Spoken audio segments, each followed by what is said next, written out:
कोटा की ये शैक्षणिक नगरी, जहां पर देश भर का विद्यार्थी विज्ञान, टेक्नोलॉजी, आईआईटी, इंजीनियरिंग की तैयारी और मेडिकल की तैयारी के लिए आता है, उस नगरी में बदलते इस युग में हमारे माननीय प्रधानमंत्री नरेंद्र मोदी जी के नेतृत्व में साइंस, टेक्नोलॉजी, प्रौद्योगिक, स्पेस, अंतरिक्ष, अन्य क्षेत्रों के अंदर जिस तरीके से देश प्रगति कर रहा है, आज भारत की जनता को इस सब पे गर्व होता है। हमारे नौजवान विद्यार्थी जो नई टेक्नोलॉजी, विज्ञान के अंदर उनका नई सोच, नया चिंतन, उनका नया रिसर्च आज दुनिया में भारत को ऊंचाइयों पर ले जा रहा है। आज दुनिया के जितने भी विकसित देश हैं, उस विकसित देश के अंदर भी आईआईटी का बच्चा हो, प्रौद्योगिक का हो, अन्य प्रोफेशनल कोर्स का हो, हर नौजवान उस विकसित देश के योगदान में भी भारत के नौजवानों का योगदान है। और इसीलिए माननीय प्रधानमंत्री नरेंद्र मोदी जी का मानना है, इस देश को प्रगति और विकास के नए आयाम पर ले जाना है, इस भारत को दुनिया में नेतृत्व करने की क्षमता पैदा करना है, तो हमारे नौजवानों को विज्ञान और टेक्नोलॉजी के अंदर एक एक्सपर्ट और दक्ष नौजवान बनाने की आवश्यकता है।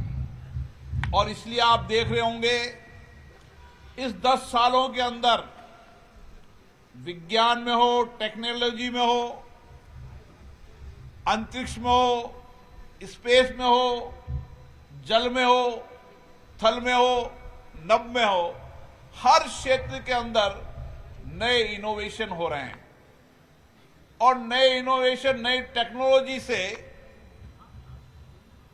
दुनिया के अंदर जो कुछ भी चुनौतियां हैं, उन चुनौतियों का समाधान भारत के नौजवानों के प्रयासों से निकल रहा है। और इसीलिए आज मुझे खुशी है कि इस कोटा की धरती पर एक साइंस सेंटर और प्लेनेटोरियम जो अपने आप में पूरे भारत में सबसे नई तकनीकी का बनने जा रहा है, वह कोटा में बनने जा रहा है।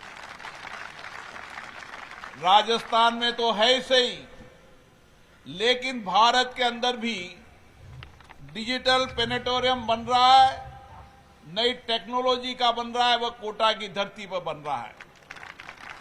क्योंकि कोटा की वह धरती है जहां से निकलने वाला यह नौजवान आज भारत और दुनिया में नेतृत्व कर रहा है।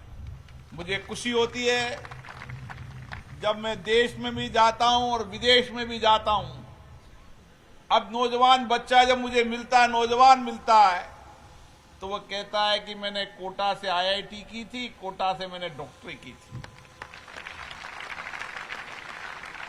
आप देश के किसी भी हिस्से में चले जाएं, दुनिया के किसी भी देश में चले जाएं, इस धरती पर पड़ने वाला नौजवान आज भारत का भी नेतृत्व कर रहा है, दुनिया के अंदर भी नेतृत्व कर रहा है। ये क्षमता हमारे नौजवानों में है। और दुनिया के लोग भी इस बात के चकित होते हैं कि भारत का नौजवान विज्ञान, टेक्नोलॉजी में इतना दक्ष क्यों है। और दुनिया के विकसित देशों में मैं जब जापान में गया, तो जापान के अंदर आईटी सेक्टर की एक कॉलोनी थी, उसमें 50% से ज्यादा नौजवान कोटा से पढ़कर गए थे।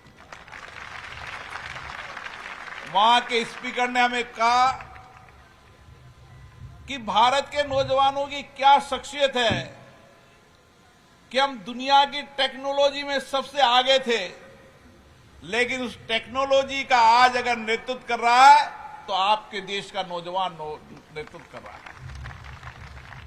ये गर्व हम सबको है। और दुनिया के अंदर बदलती परिस्थिति के अंदर अब समय आ गया है, जो प्रधानमंत्री जी ने कहा है कि नौजवानों की सामर्थ्य और ताकत से ही हम दुनिया में नेतृत्व करेंगे। कि दुनिया के देशों को आप देखेंगे तो दुनिया के देशों में आबादी भी कम होती जा रही है, नौजवानों की संख्या भी कम होती जा रही है, और भारत के अंदर आबादी तो बढ़ रही है लेकिन दक्षता और स्किल भी बढ़ रही है। और किसी जमाने के अंदर हम सब लोग बहुत चिंतित थे हमारी जनसंख्या को लेकर, लेकिन आज हमारे नौजवानों की ताकत, उनकी स्किल, उनकी कुशलता, उनकी कौशलता के कारण हमारी आज सबसे बड़ी ताकत ये नौजवान बने हैं। और इसीलिए ये साइंस और प्लेटिनम डिजिटल आप सबको नए ज्ञान के लिए, नए अनुभव के लिए होगा। अभी अभी माननीय मंत्री जी से मेरी बात हो रही थी और मंत्री जी ने कहा कि हम यहां पर एक इनोवेशन सेंटर भी शुरू करेंगे ताकि यहां का नौजवान पढ़ने के साथ साथ उसका जो चिंतन, भारतीय चिंतन है, जो सोच है, नई इनोवेशन, नई सोच करने की क्षमता है, वह पढ़ने के साथ साथ नए इनोवेशन भी कर सके। तो आने वाले समय के अंदर हम कोटा को इनोवेशन का एक बड़ा केंद्र बनाना चाहते हैं ताकि यहां पढ़ने वाला बच्चा साथ के साथ नया इनोवेशन भी करे और दुनिया की चुनौतियों का समाधान भी करें। और इसीलिए ये साइंस सेंटर जो भारत का अपने आप में आधुनिक होगा, 35 करोड़ की लागत से होगा।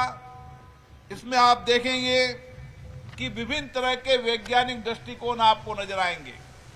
देखने में तो ये मनोरंजन का होगा, लेकिन इसमें जो आप होने वाले अंतरिक्ष में परिवर्तनों को देखोगे, नई टेक्नोलॉजी को देखोगे, तो आपको लगेगा कि हमें कुछ न कुछ देखने के साथ सीखने का और नए करने का अनुभव भी इस ऑडिटोरियम के माध्यम से प्राप्त होगा।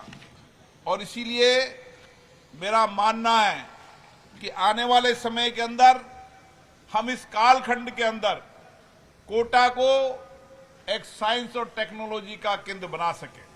आने वाले समय के अंदर हमारी IIIT जो आने वाले समय के अंदर बदलते परिप्रेक्ष्य के अंदर, जहां दुनिया के अंदर आज सबसे ज्यादा मांग IIIT की है, उसको भी हम आधुनिकता बनाएंगे, दुनिया की बड़ी कंपनियों को यहां लेकर आएंगे ताकि आने वाले समय के अंदर IIIT में पढ़ने वाले विद्यार्थी को यहां पर ही नौकरी मिलने लग जाए। और कई बार तो मैं देखता हूं इन बच्चों के माँ बाप और परिवार यहां आके रखते हैं। हमारी सोच ये होगी कि जो बच्चा IIT और डॉक्टर में क्लियर नहीं हो सके, उस बच्चे को यहीं रोजगार मिल जाए। और इसके लिए उस बच्चे के लिए नई नई क्या क्या रिसर्च हो सकते हैं, क्या क्या सोच हो सकते हैं, इस दिशा की ओर काम कर रहे हैं। साथियों, आज अंतरिक्ष के अंदर भारत की जो ताकत बढ़ी है, हम सबको गर्व होता है। चंद्रयान 3 की सफलता हम सबको गौरवान्वित करती है। और दुनिया के अंदर अंतरिक्ष विज्ञान एक ऐसा विज्ञान है जिससे आने वाले समय के अंदर वर्तमान भावी चुनौतियों का पता चलता है, उसके समाधान का रास्ता मिलता है। अंतरिक्ष विज्ञान हर सेक्टर के अंदर इफेक्ट पड़ता है। अंतरिक्ष विज्ञान से आने वाले समय के अंदर एग्रीकल्चर के अंदर बदलते मौसम के आधार पर हमें एग्रीकल्चर क्या करना चाहिए ये दिशा मिलती है। हमें हर क्षेत्र के अंदर अंतरिक्ष विज्ञान से बहुत बड़ा लाभ मिलता है। इसलिए आने वाले समय के अंदर देश और दुनिया में स्पेस के इंजीनियरों की बहुत बड़ी आवश्यकता पड़ेगी।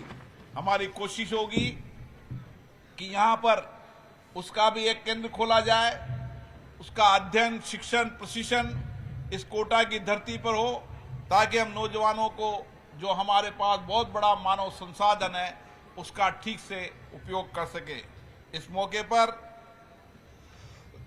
मैं आप सबको शुभकामना देता हूं।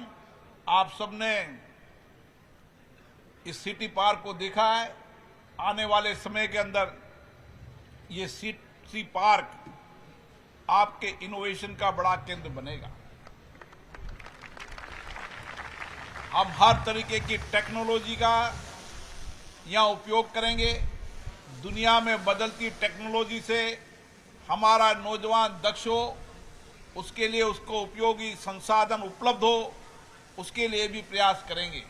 इस 5 साल के अंदर कोटा को औद्योगिक और शैक्षिक नगरी के रूप में विकास करने के लिए हम संकल्पित हैं और हमारे नौजवानों की ताकत, उनका सोच, उनका चिंतन, उनका आत्मविश्वास नए भारत की ओर ले जाने में संकल्पित है। और प्रधानमंत्री जी का मानना है कि 2047 में इस विकसित भारत के सपनों को पूरा करेगा तो हमारा नौजवान पैदा करेगा। जो नौजवान आज 20 साल का है, इस कालखंड के अंदर भारत के नए युग के परिवर्तन के दौर को देख रहा है। और जब वो 25 साल बाद भारत के नौजवान 2047 में भारत को देखेंगे तो उनको लगेगा कि हमारे कालखंड में विकसित भारत का सपना पूरा हुआ है और हमने सामूहिक प्रयासों से इस विकसित भारत के संकल्प को पूरा किया है। आप सबको बहुत बहुत धन्यवाद।